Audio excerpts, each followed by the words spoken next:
Okay, we are here in my garage. Another day working on this 93 MR2.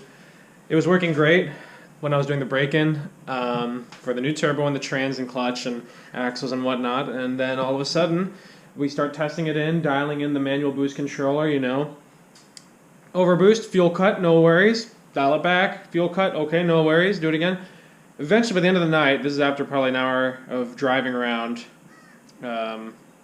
we have no oil pressure. It went down to the single digits. And so at that point, I was a couple blocks from home, so I just babied it in. And by the time I pulled into the garage, the idiot light went on, and then 0 PSI. So it's time to see what that was all about. I'm going to take you through how I'm diagnosing this issue.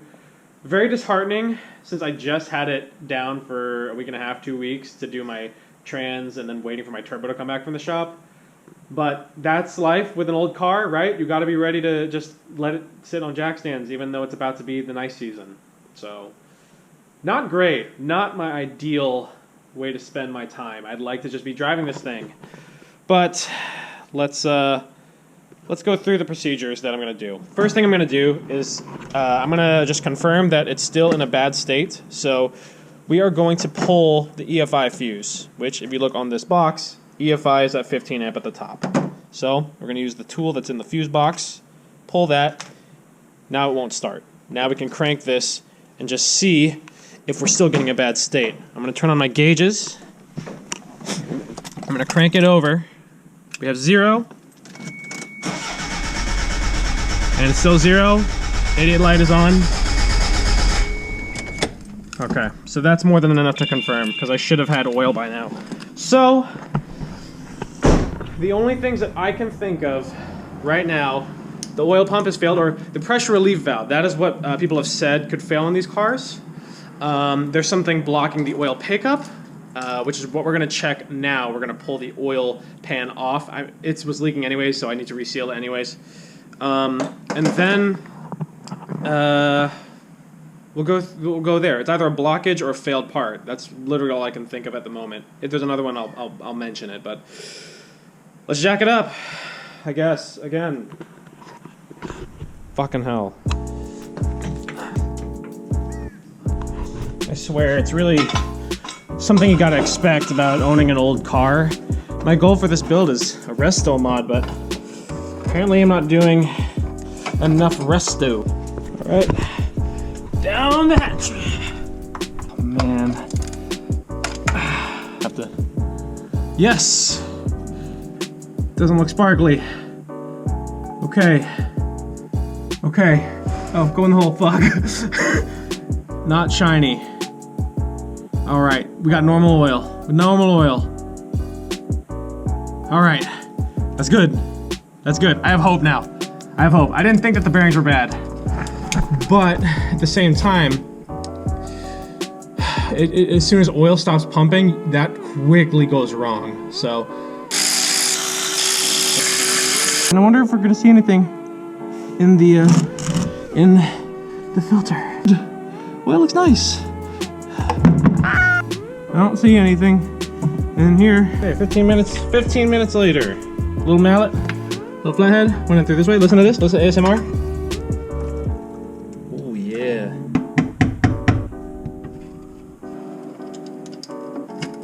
There we go.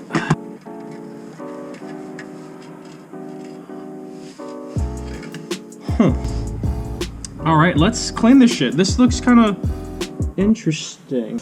Okay, so my boy David, he's like on the way because, bro, what the fuck is this? This is like a, what the fuck is that? Oh my goodness, how long have you been suffering? This is a fucking paper towel. Oh, wow.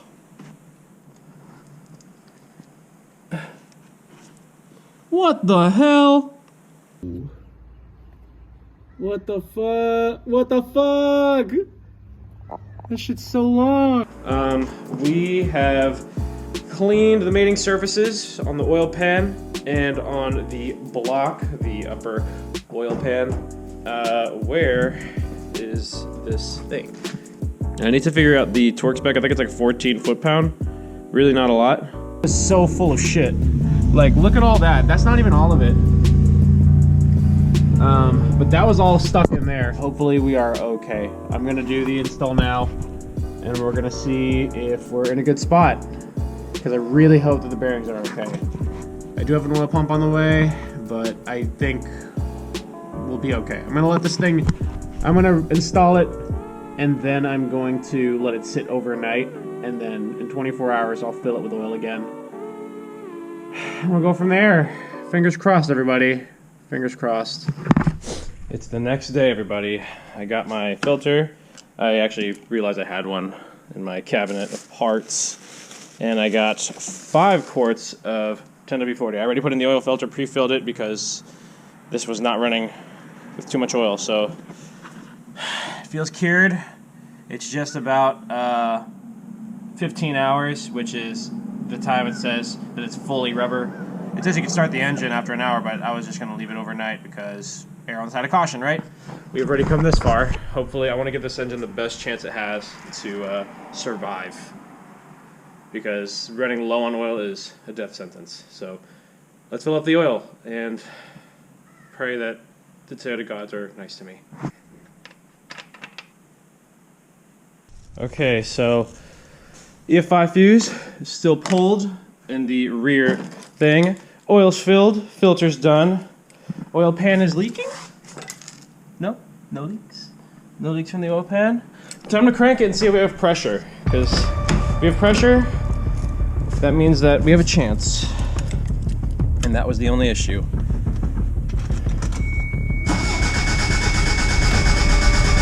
Oh no. Still 0. Fuck. Fuck. Holy shit, I spoke too soon. I came in, I cranked it a little more. Look at this shit. Yeah! That's incredible. All right, we'll start it. I had a heart attack. I was like, fuck, that means that there's something stuck in the passage. I don't know. Then I was like, wait. It basically ran empty in the last like minute it was alive. Without further ado, you, in, you, just don't fall. Please, God, please, please, please.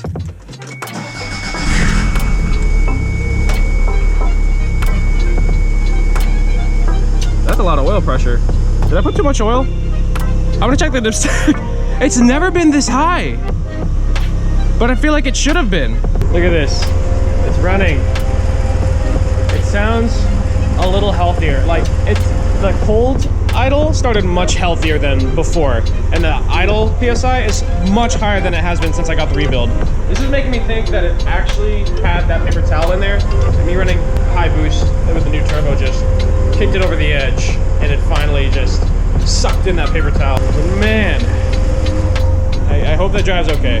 These oil pressures are looking much better. Like, this makes sense with 10W40. It's almost up to temp, and it's in the 30s. Oh my God. Yeah, I'm gonna clean up the garage and we'll take it for a drive, see what happens.